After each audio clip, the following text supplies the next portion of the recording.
sure?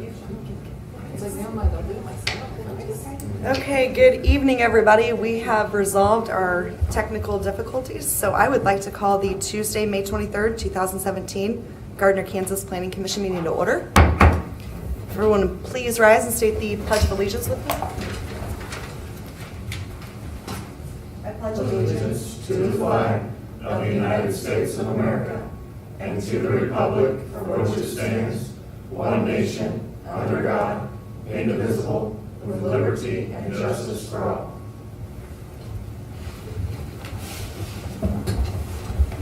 We'll now move into roll call, starting on my right. Brady here, Austin here. Limer here. Mater here. Roberts here. Freeman here. Lavella here. Quorum is present. Moving into the consent agenda. All matters listed within the consent agenda have been distributed to each member of the Planning Commission for study. These items are considered to be routine and will be enacted upon by one motion with no separate discussion. If separate discussion is desired on an item from either the Planning Commission or from the floor, that item may be removed from the consent agenda and placed on the regular agenda. Is there any item any member of the commission would like to have removed from the consent agenda? Any item any member of the public would like to have removed from the consent agenda? Seeing none, I'd entertain a motion to approve the consent agenda. So moved. Second. We have a motion made by Limer with a second by Freeman that we approve the consent agenda. All those in favor, please indicate by saying aye. Aye. All those opposed? Motion carries with all in favor. Prior to moving into our regular agenda this evening, there is an item that we need to bring forth to have put on the regular agenda. It will require a motion, a second, and a vote. So that item is a text amendment that we need to have brought forth to reconsider for air conditioning screening. So with that, I would entertain a motion to bring that item forth to the regular agenda. Yes, I'd like to move that we initiate an amendment to revisit the screening of AC units in residential districts. Sorry. Right. Move to add to the Oh, I'm sorry. regular agenda. And to move to the regular agenda. Need to reread? I don't think so. We can do it backwards. So, okay, we have a motion made by Limer. Do I have a second on that motion? Second. Motion made by Limer with a second by Brady that we add an item to the regular agenda to initiate a text amendment to revisit screening of AC units in residential districts. For clarity's sake, could you say add item number 3? Oh, I can. That we, to add item number 3 to the regular agenda of initiating of an amendment to revisit screening of AC units in residential districts. The motion was made by Limer with a second by Brady. Good on clarity? Thank you very much. Okay. Will we have discussion? There Before we probably vote. will be no, we're gonna have discussion in the regular agenda. This No, is but just putting can it- we have discussion about why we're adding this to the agenda when it wasn't published? I believe we can before we make the motion. Kelly, before we take a vote on the motion, there's a question made by one of the commissioners as to why we're having this added to the regular agenda. And she's just like clarification as to why it wasn't on the published agenda. Okay, this was a issue of concern that came up with one of our developers in our conversations this week. It's about, right now we require that air conditioning units or other mechanical equipment on the ground be screened from the street and from adjacent properties in residential districts. And so we would like you to think about whether it's necessary really to screen it from adjacent properties with bushes or something. Later, a lot of people add fences and it's not really noticeable, and so. I guess my question is not why we're considering it, but why are we bringing it to the agenda and we didn't publish it? Is why do we have to do it now? Why do we do it now? Why wouldn't we publish it on the agenda and talk about it at the next meeting? It just bothers me when we just put something on the agenda like that. Sure. And our intent is not that we would discuss it tonight or anything, that just that you would initiate it so that we can start working on it and bring it to you at the next meeting where it would be published that it was going to be considered. Okay. But you can wait another month if you'd like. I just don't like it when we just throw something on like this, so that's just my opinion. Okay. Well, we have a motion on the floor made by Limer with a second by Brady. Let's take a vote on it and see if it gets added to the regular agenda. Okay, so all those in favor with the motion made on the floor, please indicate by saying aye. Aye. Those opposed? No, Motion carries with 6 in favor and 1 nay. So we have item number 3 added to regular agenda. Okay, moving on, regular agenda. Item number 1. Outdoor storage revised site plan, SP-17-05. Consider a revised site plan for the expansion of an outdoor storage use on property located at 556 through 558 West Main Street. Lynn Holcomb for Fishing Buddies LLC, applicant and property owner. We have a presentation from staff this evening. Yes, we do. Great. Good evening, Commissioners. Kelly Drake Woodward, Chief Planner. You might remember seeing a site plan for this very same property on January. The reason we're back here is because they request some revisions to that site plan that only you guys can approve. This project originally, it involves a reuse of an existing building located on 2 parcels. They're both zoned restricted industrial, and it's being used for a sign company and equipment rental company. The adjacent parcels to the east and the west are both zoned the same thing, restricted industrial, and they have office and warehouse uses. And then there are residential homes to the north and a church to the south. So here's the look at that property outlined in red. That's before development or of those reuse.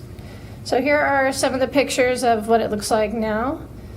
And mostly I just took pictures of the mid-state rental property because that's what's mostly involved here. So this is in the back part of the building. They've got 4 parking spaces up front, and then the outdoor storage area is to the north or to the rear of the property. You see it in the right on the photo.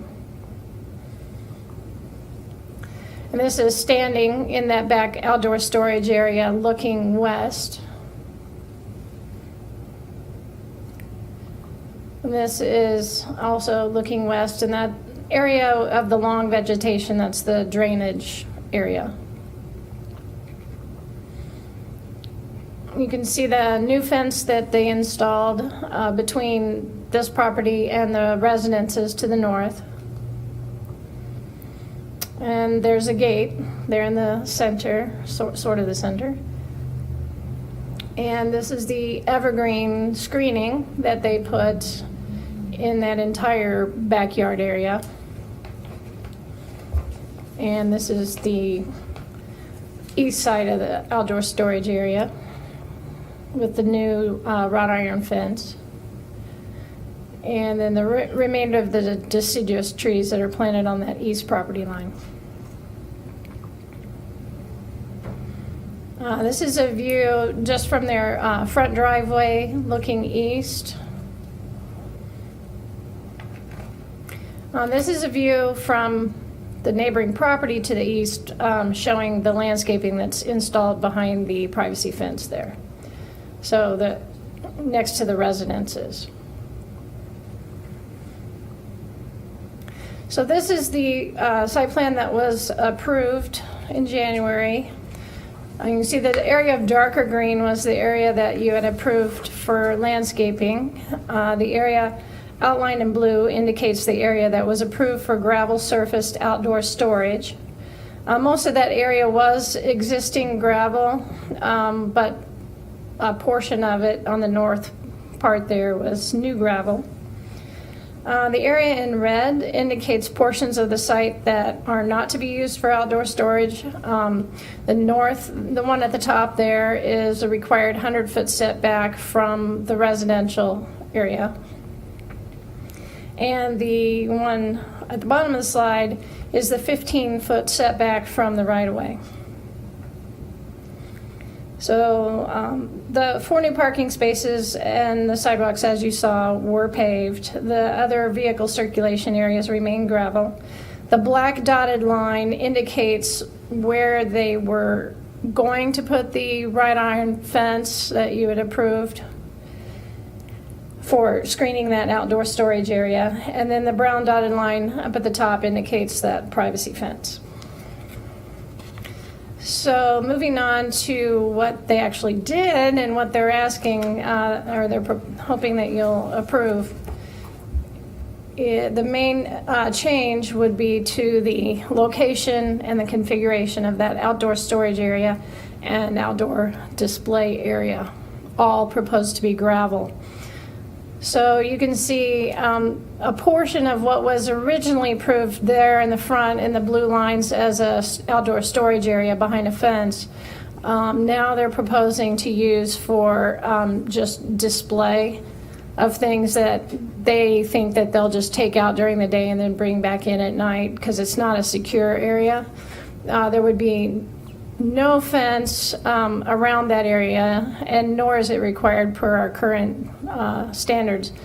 But they did install that fence. They just moved it north to be in line with the north facade of the building. And then, of course, on the east property line, that fence was already there because it was put up by the adjacent property owner.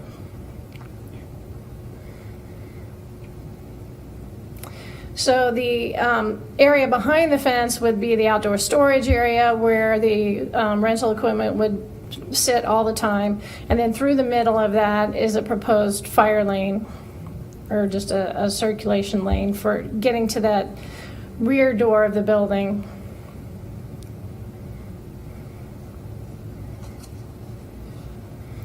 Okay, so as far as our findings, staff supports the use of gravel for the little over 1,000 square foot outdoor display area with 2 conditions, which you might already have guessed. The site plan shall be modified to include a note that the outdoor display area is permitted in the designated area only, and that the applicant shall install a physical indicator along the south boundary of the outdoor display area so that no display items are placed within the prohibited area along the right-of-way. And this photo illustrates why we would like to have those 2 conditions placed on this site plan. They're currently displaying equipment for rent on the pedestrian sidewalk adjacent to the building, where those vehicles could also overhang, and there's not sufficient passageway there to meet ADA requirements.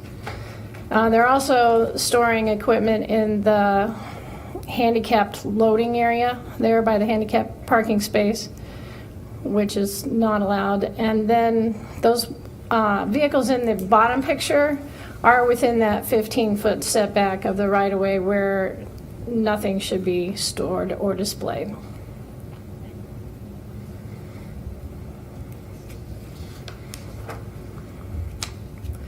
I was just wanting to show you the gravel that they did put there. It's a really large gravel. For the most part, staff, including Public Works staff, supports that increase in that new gravel area for the outdoor storage from a technical perspective. Public Works concluded that there's no additional impact to stormwater runoff from this gravel since it was large clean rock that was placed over untreated ground. And dust concerns are sometimes come up when you have gravel, but this is an area that's mostly just going to have equipment sitting on it and occasionally people driving through there.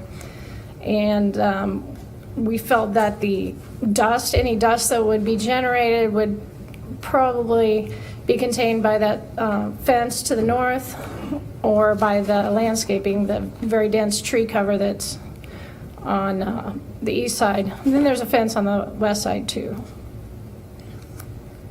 one of the benefits is the provision of fire access to that rear overhead door, which was not on their original plans. As far as our findings to the review criteria, we found that the site plan's in compliance with the code as long as the planning commission does approve that gravel surface. The site accommodates all the improvements with no negative impact on the right-of-way or adjacent property, at least with the suggested conditions. We found, for the most part, it's good design and engineering. The outdoor storage area is actually less visible now since it's kind of behind the building, more of it. And then the original plan had deciduous trees all along that outdoor storage area, and we were able to talk them into switching those out for evergreens as they were planting them to finish up their first site plan and inspections. So now those would be screened all year long as those trees grow. Stormwater concerns have been addressed, and you see this, the pretty substantial buffer that we have from the residences. The buildings are already in character with the adjacent properties.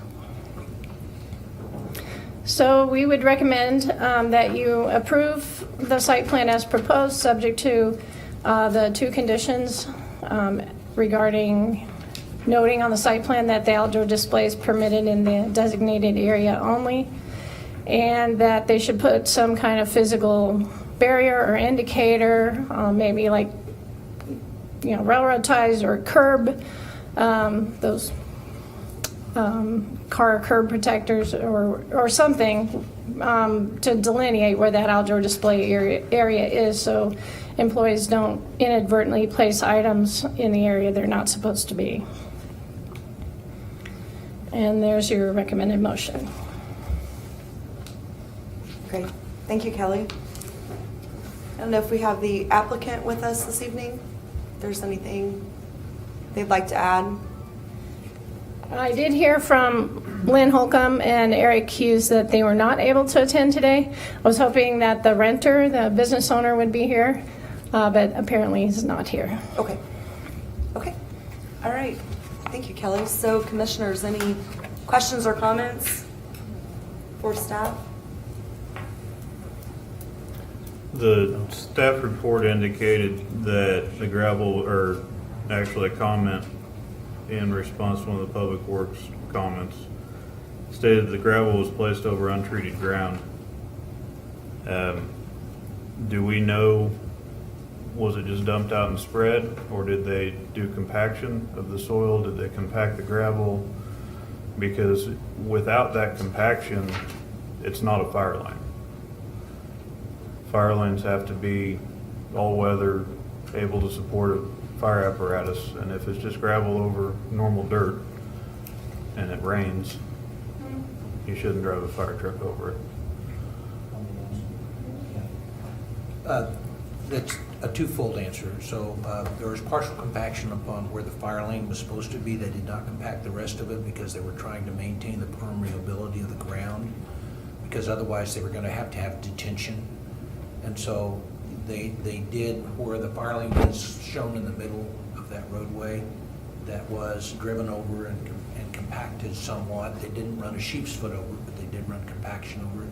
And then the rest of it was just spread gravel over the rest of it. They do expect that gravel to slowly go into the ground over time. And of course, they would have to add additional gravel over the years to maintain the surface. Okay, so within the fire lane, it was compacted?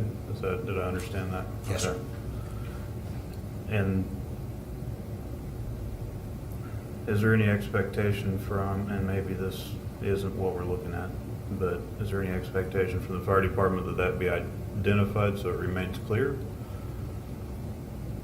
Yes, Jerry Holly from the fire department, and we did have a conversation with both Mr. Holcomb and both the tenants.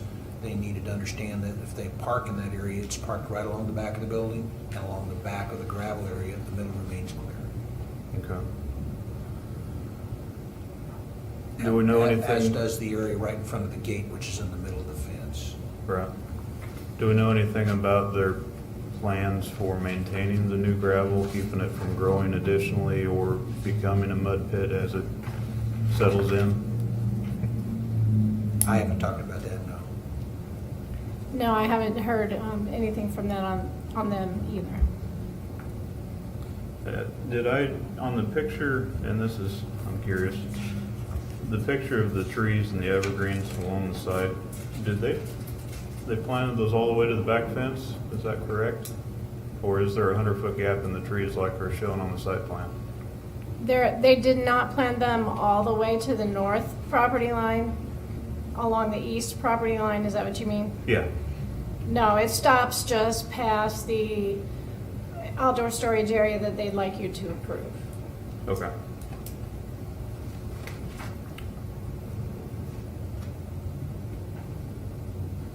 My only question, as to what we have on the screen right now, is item number 1 with the outdoor display is permitted in the designated area only.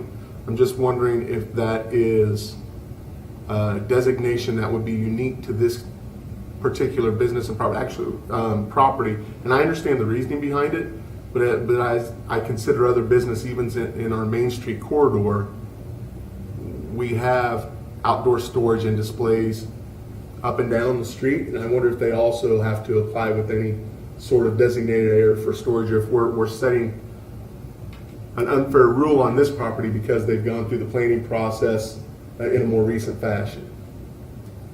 And like I said, I understand why we've done so, but if I go in front of Ace, I see things in front of the store. If I go in front of Big O, the tires are there every day. If I go in front of, Brett's, they've got it, the same thing. So because we're setting that in there, we being unfair to the business by saying this is something you have to meet only because you've come before the planning commission within the last, recent time. Well, they are subject to it because it's now in the code since, Okay. the other ones were approved under different code, different Different set of rules. codes. And I think, I could be incorrect, but I think generally the outdoor storage that exists downtown doesn't obstruct required parking spaces or not leave a sidewalk, does it? 5-foot sidewalk. The width of the side, yeah, I don't know about the width of the sidewalk. That's the only part that sets in a little bit differently. And I understand from a storage perspective, but the display port, I think, if it's temporary in and out, I don't know. I just wanted to share that, and I could be on an island, and that's perfectly fine. If I could jump in here, we did do that for Orscheln's. Okay? They have a designated outdoor display area in their Okay. parking area, and they are technically limited to that specific area and an area in front of their fenced-in area too. So that was specifically limited on their site plan Okay. as only for outdoor display and nowhere else. So that was something similar we did, almost similar verbiage on their site plan. It added that note, outdoor display shall not be anywhere except in the designated areas. Okay. And that's partially for code enforcement too. Gotcha. If it becomes an area, excuse me, an issue. I think one more concern that I have just about kind of going back to the gravel, and I understand that having the loose gravel is good for water infiltration and stormwater management, but if you remember in the picture, what they're storing back there are trailers and equipment, and so there will be vehicles traversing over that gravel. And unless they can tell us how they intend to manage that and keep it from growing and becoming a big mud pit, since it wasn't compacted underneath, then I don't know that are we meeting our role? Well, doesn't that then become like a codes enforcement issue? I mean, I don't know. I don't know the answer. I guess maybe Larry or Michelle I could mean, I think the answer your question. intent of the code is that it's not a developed surface, but a developed surface, isn't it? You mean an improved surface? Yeah, improved. Whether it be compacted gravel or pavement. What kind of a management plan would you like to see?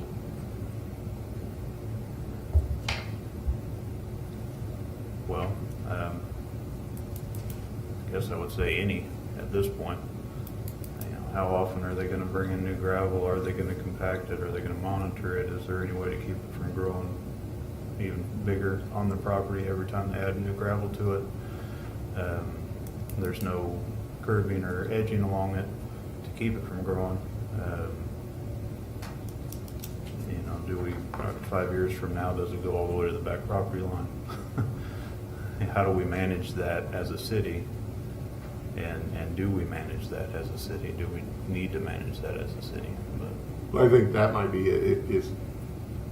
If there's not policy within the code for a maintenance program, then I don't know how we can enact one and request for one to be enacted. I think it has to come from the code itself to say if you install this sort of substrate, then you have to have a proactive maintenance plan, and this is what the expectations are. But And the code does say that. does it? That's one And of I the don't things know that- exactly what it says. That we approve based upon their proposed maintenance plan.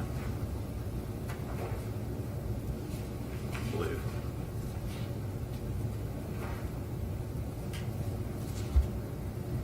It says that outdoor display areas shall be located on a hard surface such as cement or asphalt products. Gravel may only be approved through planning commission after review of containment and management strategies.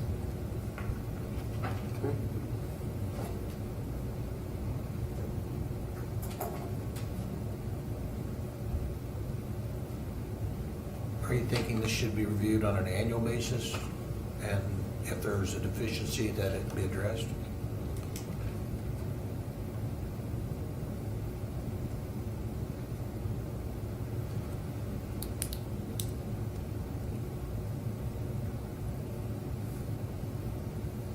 I'm not sure what their plan should look like.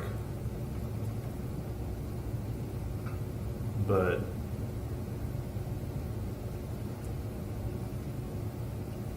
I also don't feel like we should just say, yeah, it's fine because you poured too much gravel. Does it become adding a stipulation that, city staff, public works, whoever does like a review once a year just to check in and make sure conditions are maintained?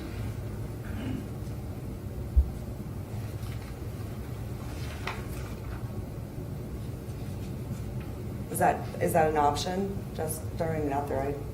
I don't, we've never put in a stipulation in which we request that, items are checked for maintenance.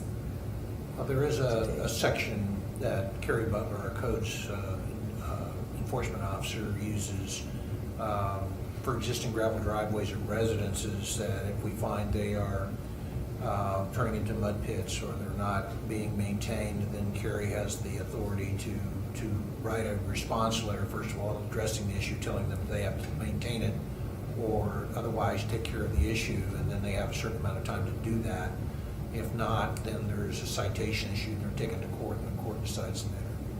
So there's already a process for this. There is a process, I think, in place for that. My question goes back to, is there a time frame that we're worried about? Or is it more of the creep that we're worried about?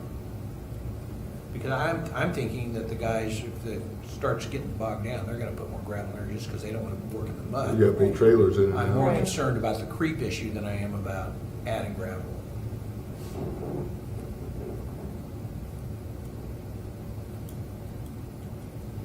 I feel like they're gonna kind of police themselves a little bit. They've put a lot of money in this property already. I mean, the improvements look Absolutely. incredible compared to what the building looked like. And I think with this, if it's just with this equipment, if it got bad, they wouldn't be able to pull that in and out. And I don't know, I feel like they could, in my opinion, they kind of control it themselves. I'd have to agree with you. I tend to agree with you on that one, Tori. Other questions or clarifications?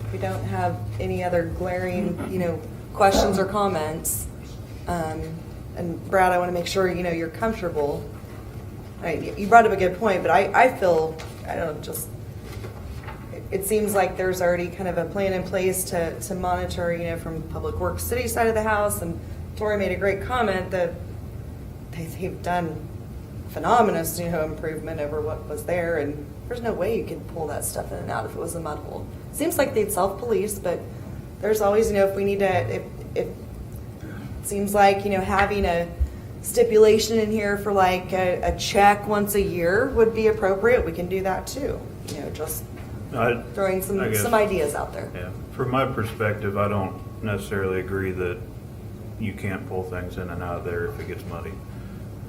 Those are trailers and trucks that are for rent, so you can. I mean, and if it's a swamp, yeah, you can't get through there, but even if it's not a swamp, you can still track mud out onto the public streets. My concerns, and I don't disagree that the improvements they've made are great, and I do wish that they had made the improvements they talked about making and received approval for. But that's all right. That doesn't mean we can't approve a different plan.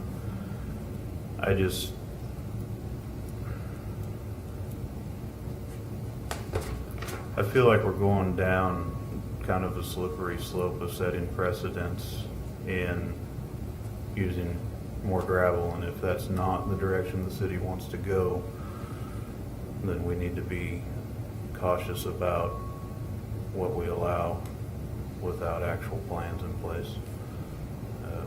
If I'm alone, that's fine. I did have one follow-up question to kind of go with what Brad's been talking about. The existing process that's in place for management of like gravel driveways and stuff, when is that triggered? Or how often is that triggered?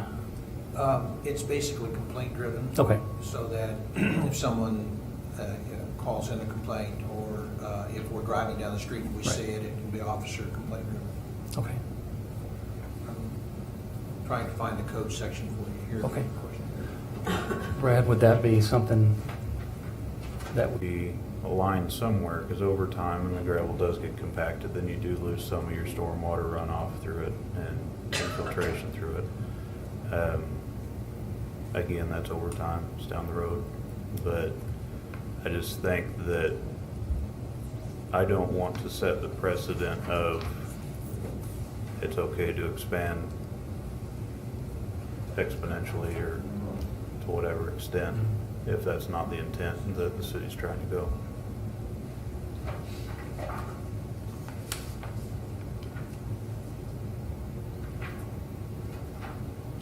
You mean if the city's trying not to add more gravel?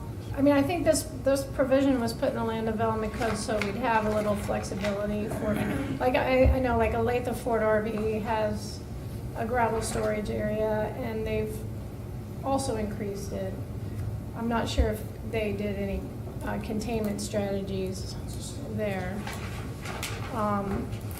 So I guess I wouldn't say that we're moving towards always requiring pavement necessarily. I mean, we've got that flexibility there. But it's good that you're thinking about these things, which is what the code asks you to think about, is the containment and the management strategies. And I think when we originally looked at that provision, we were thinking, would they have railroad ties to kind of delineate it and keep it from creeping? I don't know what other methods you might have seen people use, but I think that was where we were going with that. Right. And I think that's somewhat my intent here too, is I'm not necessarily opposed to increasing the existing gravel, almost even as shown, within reasonable limits to make the property more usable, but without a plan to keep it from growing or a plan to keep it in place, which is what the code asks us to consider. I have a hard time saying, yeah, it's good to go.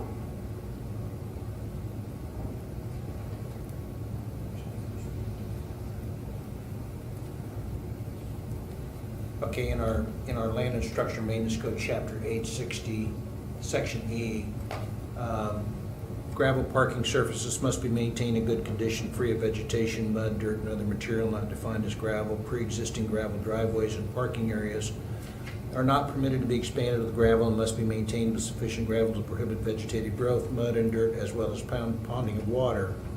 The area must maintain its deficiency or definition and not be allowed to deteriorate to a vegetative surface or spill over into other vegetative surfaces. Additionally, it must not be a safety hazard to pedestrians, walking surfaces, and/or adjacent hard surfaces by placing them at risk of falling or tripping. So that's the requirement that we have on the surface. So there is a stipulation here for if they maintain it in that condition, then they would be meeting the code. Is that sufficient? I would also call to your attention on stipulation number 2, applicants shall install a physical indicator along the south boundary of the outdoor display so that no display items are placed within the prohibited area along, that's to the south.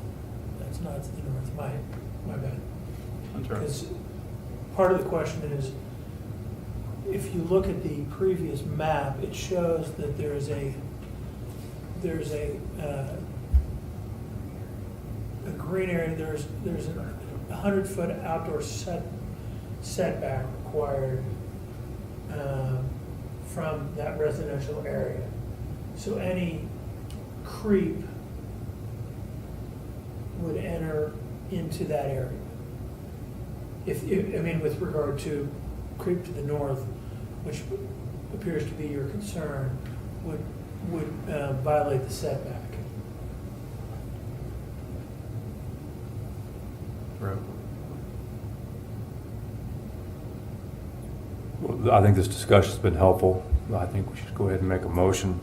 After review of the application number SP-17-05, a revised site plan for a gravel accessory outdoor storage area and outdoor display area at 566 and 558 West Main Street, encompassing parcels CP 960000000002 and 0003, and staff report dated 5/23/16. The Planning Commission approves the application as proposed. With the following With the conditions. following. With with conditions 1 and 2 as shared in our notebook and on screen. I have a motion made by Brady with a second by Lovello that after review of application number SP-17-05, a revised site plan for a gravel accessory outdoor storage area and outdoor display area at 556, 558 West Main Street, encompassing parcels CP 96000000 space 0002 and 0003, and staff report dated 5/23/2017. The Planning Commission approves the application as proposed with conditions 1 and 2 as presented on the screen during the meeting. All those in favor, please indicate by saying aye. Aye. All those opposed? No. Motion carries with 6 in favor, 1 opposed. Moving on to regular agenda item number 2, text amendments. Hold a public hearing and consider the following text amendments to the Land Development Code. Item 2A, TA-16-10, text amendments to various chapters of Title 17 Land Development Code of the Gardner Municipal Code regarding the addition of a utility building and infrastructure use category. And item B, TA-16-13, text amendments to Chapter 17.05 of the Land Development Code, Gardner Municipal Code, regarding outdoor sales heavy use standards. So these items will be voted on separately. We do have to have a public hearing, but let's have Kelly give us a presentation first. Thank you, Madam Chairman. I thought I'd start with just kind of catching you up on our progress to date, a reminder. So we have had 7 amendments that were approved by your recommendation. There was one slight change in that first group, and that was on December 5th, so those are all in effect. 5 amendments were approved per your recommendation just this gosh, I'm really into this 2016 thing. Okay, May 15th, 2017. Those take effect this week upon publication. One amendment is being returned to you for reconsideration of options. The council heard the one where you recommended denial of prohibiting massage businesses as home occupations. And the city attorney has recommended looking at some options or talked with them about that at the meeting, and so they would like you to reconsider that. I don't think we'll be ready for that till July. What we're asking for tonight is just your feedback on both these proposed amendments in preparation for the public hearing that we'll have at the next meeting. So there's no public meeting required tonight. We just want to, see if we're headed in the right direction on these amendments. And the reason is we need to initiate some other sections of the code to be modified along with these amendments that were not originally noticed. So we're going to have to give a more full public notice of what we're changing. But the topics are covered in the staff report, and they relate to transportation, public utility, outdoor sales, commercial storage, outdoor storage, and just kind of indirectly food and beverage uses. And that's just because we're substituting a section we're taking out and clarifying something for the food and beverage. So that's what we're asking you to do this evening. And what I'm going to do here is introduce Michelle Cricks to you to talk about the First Amendment, and then I'll talk to you again about the Second Amendment. Okay, thanks.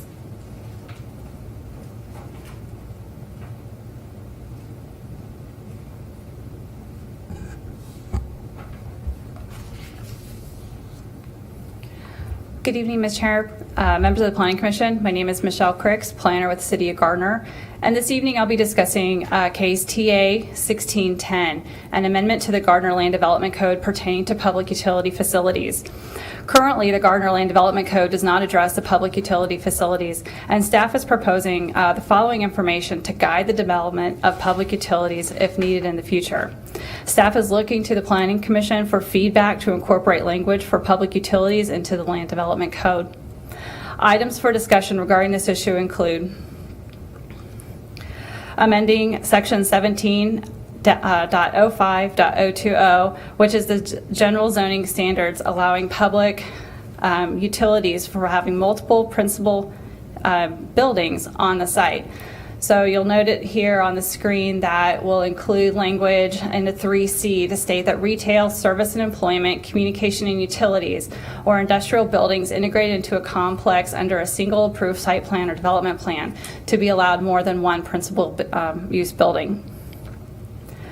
Another section proposed for amending is section 17.05.030, which is the permitted use table, to incorporate major and minor public utility facilities as either permitted use or conditionally allowed use in residential and non-residential districts, subject to specific standards, limitations, and performance criteria. Amending section 17.05.030, which is a description of uses, to include a description of both a minor public utility facility and a major public utility facility. As noted in the staff report, a minor public utility facility is more of a locally scaled facility for electricity, water, and other utilities. And those, the minor public utility facility can also include some limited office use on site where permitted, as noted in table 5.2. A major public utility facility, on the other hand, is proposed to be more of a large-scale facility and geared for more of a regionally based serving multiple communities. A major public utility facility may also include some general office or large office use on site as well, where allowed, as noted in tables 5.2. The final section for discussion regarding public utility facilities is the specific use standards. And some information includes setting some specific standards, such as setting a minimum setback of 50 feet from all residentially zoned property, allowances to exceed the maximum height within, for that building within a district, which include, say, a building is set back 1 additional foot for each foot that building exceeds the height. So if you have a building that has a maximum height of 35 feet, if they want a 45-foot building, they have to set back an additional 10 feet from the minimum setback to be able to do that, to reduce visual impact. Now, thereby saying if a building is adjacent to a residential, that setback would have to be 3 feet for every 1 foot they are over that maximum height. And then to set a limit of a maximum of 20 feet over the maximum height allowed in that, for that building type.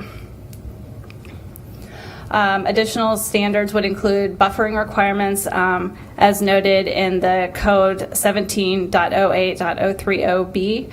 And finally, allowing fencing permitted if they would like to afford a flexibility, but the fencing will comply with certain standards, such as, fencing may be permitted around the entire perimeter of the site, minimizing or allowing a minimum height of 6 feet. However, if a fence is adjacent to the public right-of-way or adjacent to residential, staff is proposing that that fence be a wrought iron or aluminum to simulate wrought iron, and around other portions of the site, other materials as approved in the Gardner Land Development Code.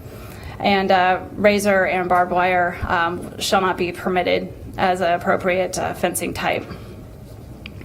Staff does appreciate the feedback regarding the proposed Land Development Code amendment, and I'm happy to answer any questions you may have. Great, very good, thank you. Any questions on that chunk of the text amendments? I think it was very straightforward and well wrote. Yeah. Any questions? Yeah, Brad. Question on increasing the setback based on allowing the buildings to be taller than what would normally be permitted. I guess, do you have an example why, in what instance would it be beneficial or necessary for the public utility building to exceed the standards we set for everyone else? That's really, the thought is to allow some flexibility for a public utility if there is a certain building on site where they do need to exceed height to be able to have a particular function. Say, what I would be familiar with is, say, the Johnson County wastewater facility along 435. There was a building that they needed that exceeded the height for a specific processing of waste. So that building was set back additional from the property line and allowed them the flexibility to be able to have that building to be able to perform the necessary functions that is necessary. Okay, and then reasoning behind 1 foot versus 3 foot for residential and non-residential? Just to minimize the impact of a public utility adjacent to residential as opposed to a commercial use. Okay. A couple more quick questions, hopefully. On the fencing,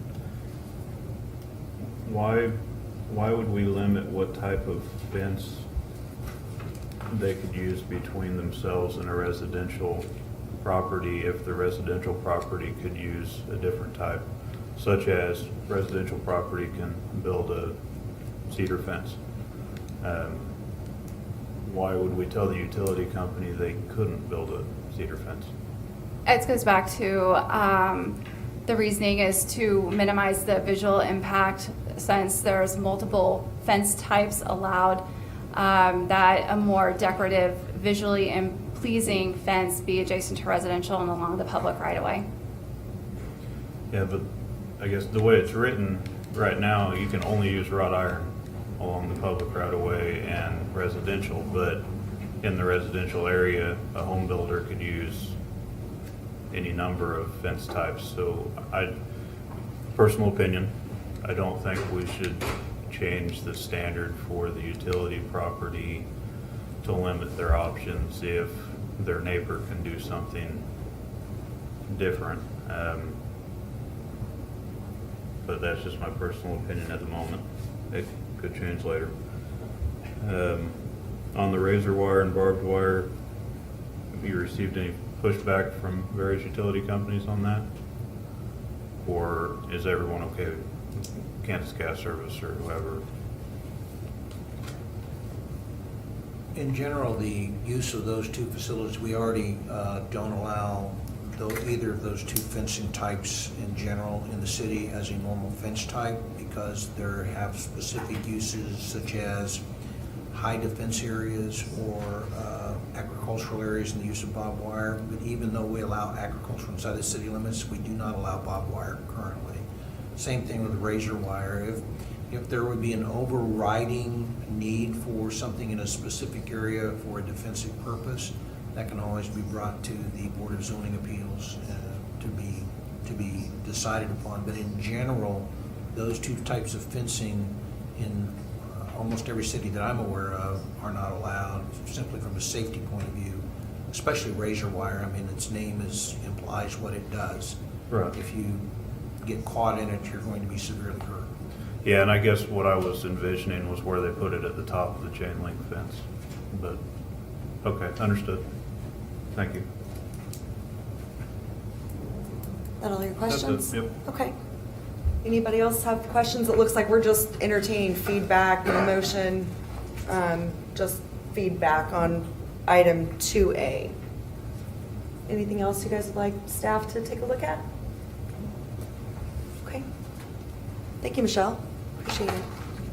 All right, I think we're ready then to talk about item 2B.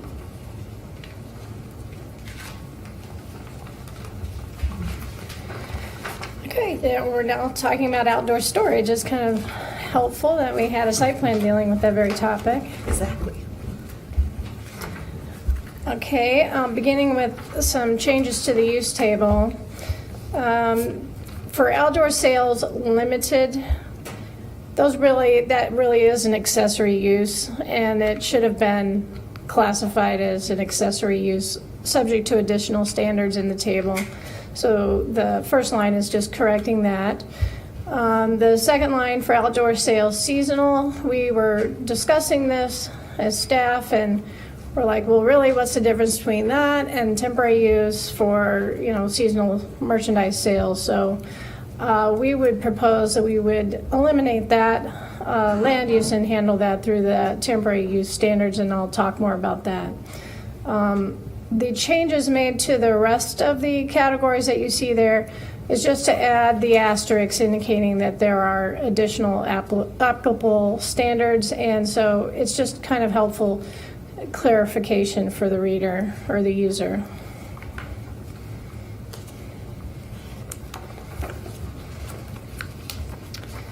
Okay, so in the description of uses, we're proposing some changes and modifications to the language for outdoor sales limited, which would restructure this use to sort of apply to permanent accessory display of merchandise on a sidewalk, such as ice machines, propane tank rentals, movie rental kiosks, and things like that.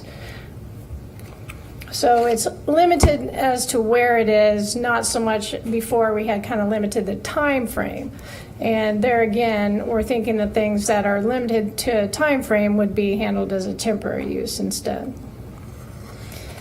And then we have the outdoor sales seasonal, which we just discussed eliminating and handling them as temporary uses. The standards that are applicable to them as temporary uses involve compatibility with other allowed uses, the setbacks, traffic impacts, hours of operation, sanitary facilities, 90-day time limit, site restoration activities once they're done, and obtaining all other necessary permits. So I think they're pretty well covered as a temporary use. The outdoor sales general has a modification to clarify that this is sales and rental, not just sales of merchandise that is displayed permanently outdoors. And it's also revising it somewhat to include a permanent outdoor display area used for multiple seasonal rotations of merchandise. So what we were thinking there is if a business is kind of always maintain an outdoor display area, kind of like Orchland's, or yeah, that's more of a display area than a storage area, I guess. So, you know, instead of them having to come in for every time they have a seasonal sale, they could have a permanent area that they would just rotate merchandise through. So that was our interpretation of how to clarify that particular use. And then for the outdoor sales heavy, it was just a minor modification to clarify that it includes sales and rentals. And no changes to the descriptions for commercial storage, outdoor, minor, and major are suggested. And then in the specific standards that apply to accessory uses, we've already kind of discussed how we want to restructure the outdoor sales category.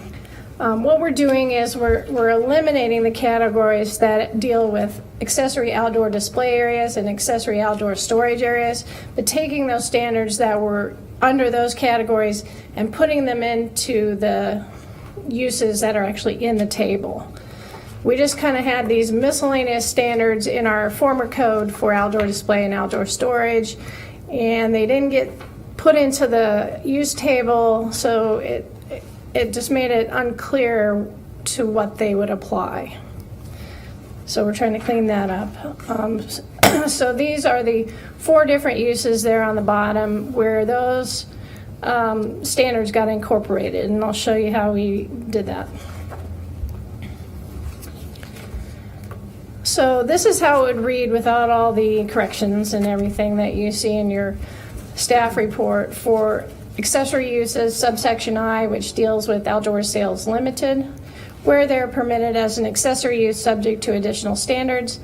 They would have these 2 requirements. They would be displayed on a sidewalk that meets the requirements, of our sidewalk section of the code, provided that a minimum of 5 feet of unobstructed sidewalk area shall be maintained for pedestrian passage at all times. We require on facades, on front facades, I believe it's an 8-foot minimum sidewalk, or it might be 10. I can't remember. But either way, that does leave, if it's a new development and they comply with our new sidewalk standards, they should have room to put some sidewalk display items out there and maintain that 5-foot passageway for pedestrians.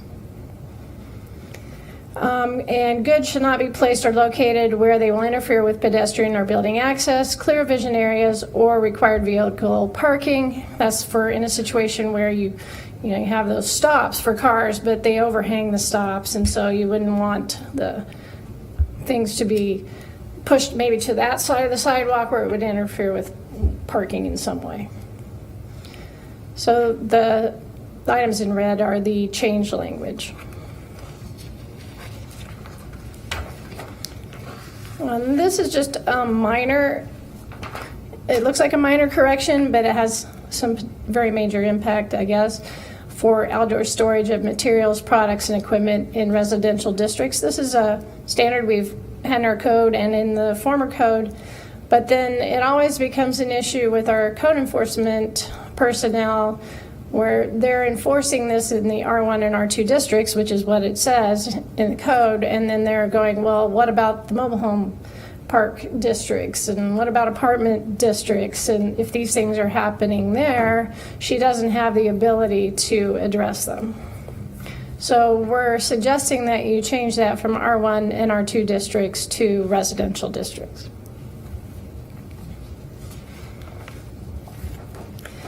We're eliminating subsection K, which is the outdoor storage standards, because we're moving those standards. And when I was looking at the table, I noticed that food and beverage general uses are permitted in the table as an accessory use, subject to additional standards, but they were not indicated like that in the section of the code dealing with accessory uses. So this would just be now food and beverage general, which are sometimes permitted as a principal use and sometimes permitted as an accessory use. they have the same standards, but this would just indicate in both sections of the code that these standards apply.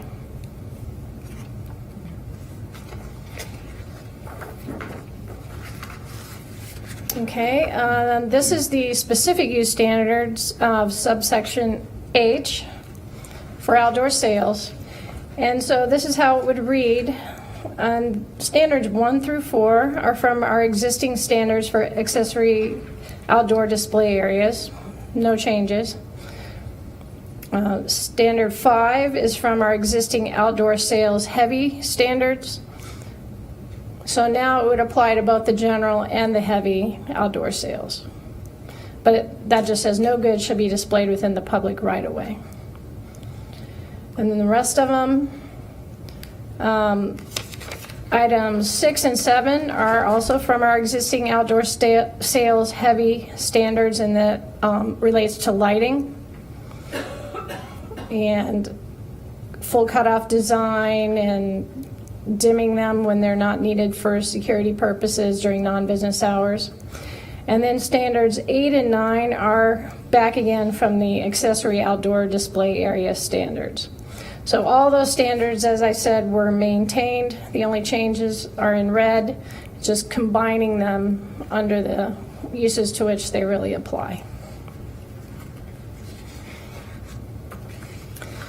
And then doing the same thing, but it requires adding a couple new subsections. It would be after our new, well, I guess we renumbered. So temporary uses are Z now, I think, and so we'd be starting over with AA. Standards 1 through 6 for the commercial storage outdoor minor are from our existing outdoor storage area standards. And the only change there is just clarifying that this is all for outdoor storage.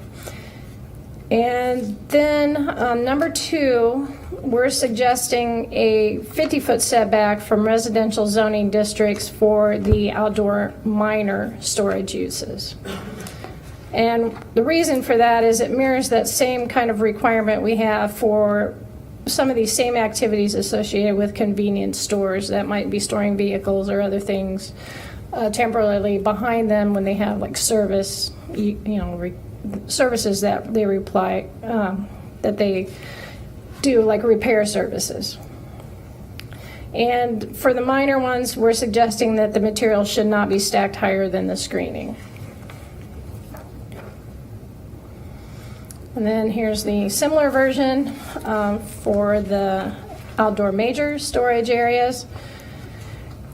You can see right now, and like we saw in our site plan we just looked at, there's the required 100-foot setback from residential districts. Here we're suggesting potentially you could change that to 75. We'll definitely need your input on that. And then as far as the screening, we would suggest that the stacked materials shall not exceed the maximum building height for the building types that are permitted in the applicable district. And the screening is basically requiring either that evergreen cover or decorative fence, opaque fence for screening. Okay. So there again, we're just requesting your feedback on this amendment, which involves multiple sections, as you see. And then we do need you to also, after you give the feedback, to move forward with initiating amendments as covered in the staff report. And that would include revisions to address airport transportation facilities, which we plan to present to you at the next meeting as well. Okay. So, questions or comments, additional verbiage you guys would like to have maybe looked into, or questions that might spark discussion?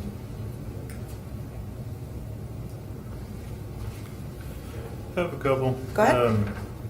The first couple are fairly minor and don't really, it may not be a big deal, but I'll say them anyway. So under outdoor sales heavy on page 6, the definition, where we've added or rental to the large equipment sales or rental. That's the only one where lot is deleted, but motor vehicle sales lot, recreational vehicle sales lot still have lot in them. I would probably keep that lot personally, and I would add or rental to the other items, just for consistency. I'm sorry, Brad, can you tell me what section you're looking at? 17.05.030 definitions for outdoor sales heavy under retail.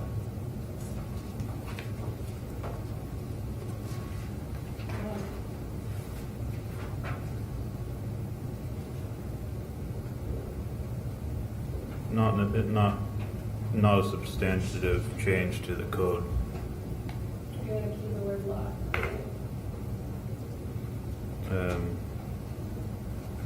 The next, just for your review, I guess, commercial storage outdoor minor, where it says, and I know we didn't change this, but maybe we need to, or similar facility where products used in other small business operations are stored for distribution. I wonder if small should be a different word, such as limited. It's not necessarily a small business.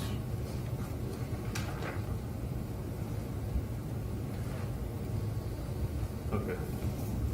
So now my actual questions. 17.05.040 accessory uses, J, outdoor storage of materials, products, and equipment. I guess my question is, and I feel like it's covered somewhere else in the code, and I don't feel like this is the intent, but the way that this paragraph reads without reading any other paragraphs in the code would make it seem like I can't store firewood outside, I can't store my dumpsters outside, my garden hose outside, my patio furniture, my grill. And I know that we don't want big heaps of unkempt stuff in people's yards, but the way that it's written seems like we prohibit all of that. And so I don't know if we need to look at that differently, or if you read that section in context, which I have not done tonight, if it clarifies it that way. Food for thought, I guess. And do we need to say anything about non-residential districts? Or is that covered in a different section that we didn't have in front of us tonight?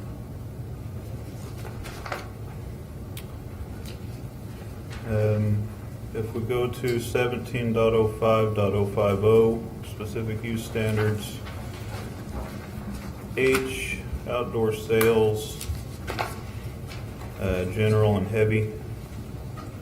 Number 3, I know we weren't changing this, but it sparked a question in my mind. The way it reads, the display area shall be located in an area abutting the principal structure, shall not be located in required parking space, drive lane, etc. So does that mean, like at Orchlands, where they have some of those areas out in the parking lot, which may not be required parking spaces, but it's not directly abutting the building? Is that what we're trying to prohibit, or does this verbiage need to change to allow that?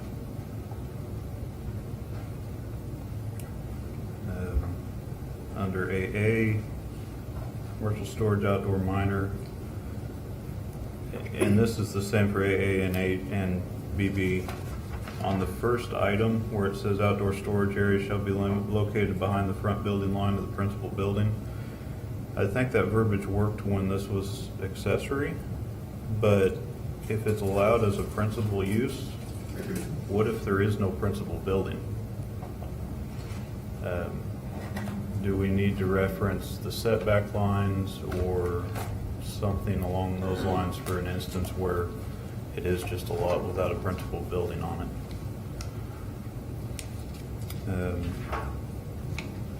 Can you crossed out all other in number 2 on both A and BB. What was the reasoning on that? Maybe I'm misunderstanding it. Because commercial storage outdoor minor is Commercial storage outdoor minor is actually allowed in commercial district, I think. So it's not, because this language was there for outdoor storage areas in general. And so I had to apply it to where this this particular use is actually located. Let me look at the use table again there. Right, if we, and you can look at this again, I guess we don't have to talk about it right now, but I would say, the way that I read that sentence, it talks about in residential zones being 50 feet, and then it talks about, if you delete all other, it just says, and 15 feet from non-industrial zoning districts, which could cause confusion because you just said that it'd be 50 feet from residential zoning, which is non-industrial. So I think the all other may be appropriate, but I think it can also work either way. I think it needs to say non-residential, actually. Yeah. Okay, Yeah. that would make sense as well then. And that'll be the same for number 2 under BB. On number 6 under BB, my thought is, I think that the property maintenance code and the fire code will have provisions in them to limit storage height of certain things like tires and pallets and things of that nature. So maybe it's not an issue. I just had some concern that we say you can store stuff as tall as you can build a building when permissible building heights in some of these sections are, I can't remember what they are, 55 feet or whatever, 45, which is a big pile of stuff. So just the structural integrity of a pile that large becomes concerning for me. Like I said, maybe that's addressed in other codes that we don't deal with, but something to think through before next meeting. That's it. Okay. Anybody else have any other comments or discussion for staff on this item? I just really appreciate Commissioner Austin being so thorough. I tried to read this beforehand, and I felt like I was reading kind of a foreign language at times. So I appreciate his attention to detail. Always appreciated. It helps to read code every day. Okay. If we don't have any other items for staff on 2A and B, we do have a motion in front of us for this item. I move that we support the initiation of text amendments to multiple sections of the Land Development Code to address issues as presented in the May 23rd, 2017 staff report pertaining to transportation, public utility, outdoor sales, commercial storage, outdoor storage, and food and beverage uses as consistent with the subsequent discussion. Second. We have a motion made by Austin with a second by Limer that the Planning Commission supports the initiation of text amendments to multiple sections of the Land Development Code to address issues as presented in the May 23rd, 2017 staff report pertaining to transportation, public utility, outdoor sales, commercial storage, outdoor storage, and food and beverage uses as consistent with the subsequent discussion. All those in favor, please indicate by saying aye. Aye. All those opposed? Motion carries with all in favor. So now item number 3, you'll have to kind of work with me a little bit on this one, Kelly, because it was a new add. So the item that was added, item number 3 is initiating an amendment to revisit screening of AC units in residential districts. Give us a little bit of background on that, please. Yeah, and I apologize for bringing it forward. There's a couple reasons why we wanted to time it this way. One is that we have been trying to time these amendments going to the council in bunches so they don't have to deal with them in multiple meetings. And we know that they're going to be, we're going to have to be addressing the one that they're returning to you and getting back to them on that. And so we want to bring some things forward at the same time. And we're also trying to be responsive to our developers' concerns as they come up and try to get things resolved as quickly as we can, so that, because it's kind of their busy season, and so we want to get these things resolved that they're concerned about. Their concern that has come up today, and it's come up a couple of times in the past month, because we've started doing planning inspections of the homes now to make sure that the driveways and the sidewalks and the landscape and the elevations and everything are as presented and as approved. We have a screening requirement in section 1708040 that says all of the following shall be screened from streets or adjacent property with dense evergreen vegetation, a decorative opaque wall or fence complementing the architectural details and materials of the building or architectural features of the building, or a combination of these. And in the first item number, it says electrical and mechanical equipment such as transformers, air conditioners, or communication equipment and antennas, whether ground, wall, or roof mounted. So their question was, they totally get it that we want to screen residential air conditioners from the street view with shrubs or a fence. They're just wondering why it would be important to screen it from adjacent properties, and then what would be the right way to screen it and not interfere with the function of the equipment. We've been suggesting they put shrubs a particular distance from the air conditioners, and we've told them you don't have to plant it right by the air conditioner. You can plant it on the property line, technically, screening it. Although you can't screen it from every place, you would look at it from the adjacent property. So I guess we're wondering your thoughts on that, and whether you think any kind of amendment should be pursued. I don't know if, Larry, you want to add anything?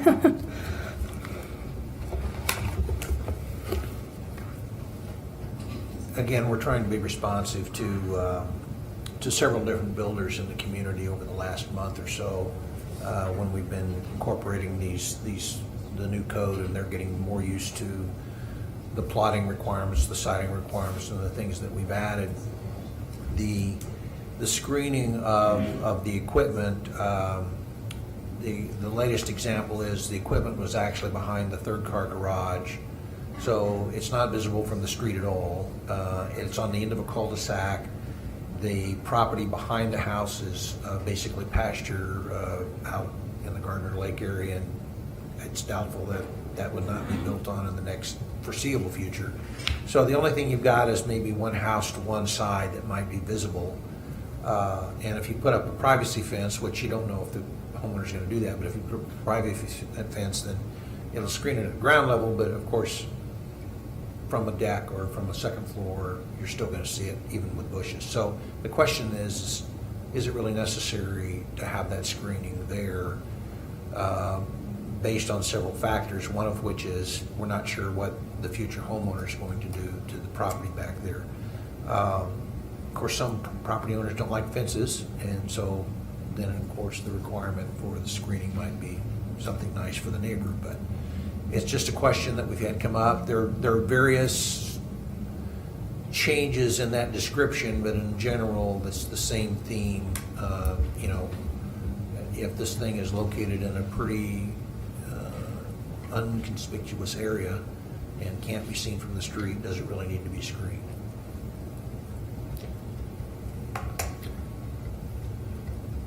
I think that makes sense to me. I understand the concept, and I don't necessarily have an issue with removing the screening requirement from adjacent properties. Would we be looking at all of those items or just AC units? You listed off several things. And do we need That's a to good include question. that You in can our, give us some guidance on what. so our motion should be more generic, not specific to AC units? Yeah, the motion is just to initiate us to look at it and present something to you. Mm-hmm. So would it be like a combination of maybe have screening still from the front view, but not necessarily from the other side, the other sides? Right. We have enough information and no other questions. Entertain a motion on this item.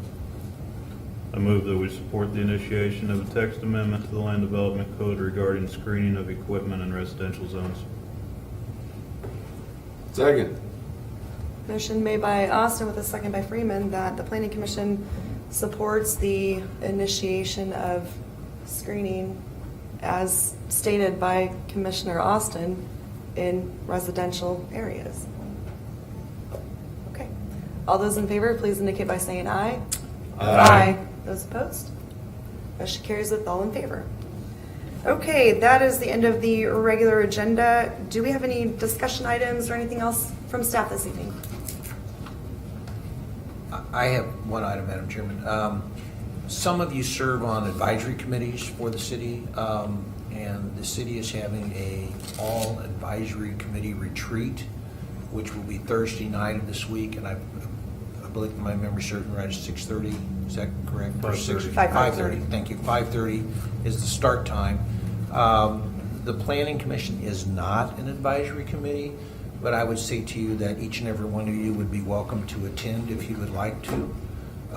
This is a planning session for those advisory committees and to help give them guidance as to how their function can help the city in its future activities and the things they take on. And if you're not familiar with them, we have one for business and economic development, one for the police department, one for utilities, one for parks and rec, and what am I forgetting?